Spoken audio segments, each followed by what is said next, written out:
মুস্তাফিজের ব্যাপারে final call দেবে বাংলাদেশ ক্রিকেট বোর্ড। কারণ ফুল সিজনে এনওসি যদি মুস্তাফিজ না পান, কলকাতা নাইট রাইডার্স ডেফিনেটলি মুস্তাফিজকে খেলাবে না। এমনিতেই টুর্নামেন্টে হাফ ম্যাচ তার খেলানোর বা তাকে খেলানোর পরিকল্পনা।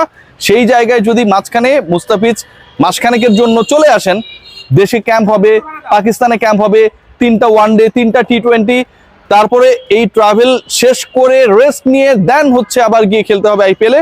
মোটামুটি 25-20 দিনের একটা ঘটনা। এরকম ছাড় দিয়ে কলকাতা মুস্তাফিজকে নিতে রাজি না।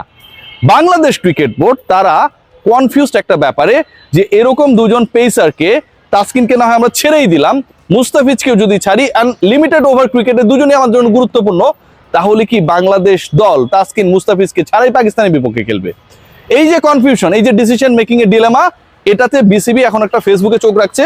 ডিসিশনটা ফেসবুক জনতা যেদিকে নিয়ে যাবে, ক্রিকেট বোর্ড সেদিকে হেলে পড়বে, এটাই আমরা মোটামুটি আশা করতে পারি, যেটা সবসময় হয়। তাসকিন মুস্তাফিজের ব্যাপারে আবারও বলি, তাসকিনের খেলাটা মুস্তাফিজের তুলনায় আমার কাছে মনে হয় তুলনামূলক অনেক ব্রাইট একটা চান্সেস রয়েছে।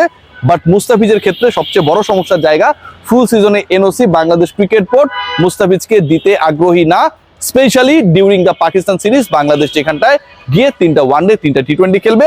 আইপিএলে ভারতে যেতে হলে পাকিস্তানেও যেতে হবে। পাকিস্তানে যদি যেতে রাজি থাকেন মুস্তাফিজ, তবেই ভারতে যাওয়ার অনুমতি দেওয়া হবে।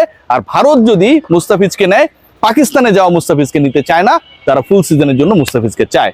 Good luck for the board cricketers, good luck for cricket board. মোটামুটি আমরা এক্সপেক্ট করতেই পারি যে এই দুই ক্রিকেটার অন্তত একজন আপকামিং আইপিএলে খেলবেন।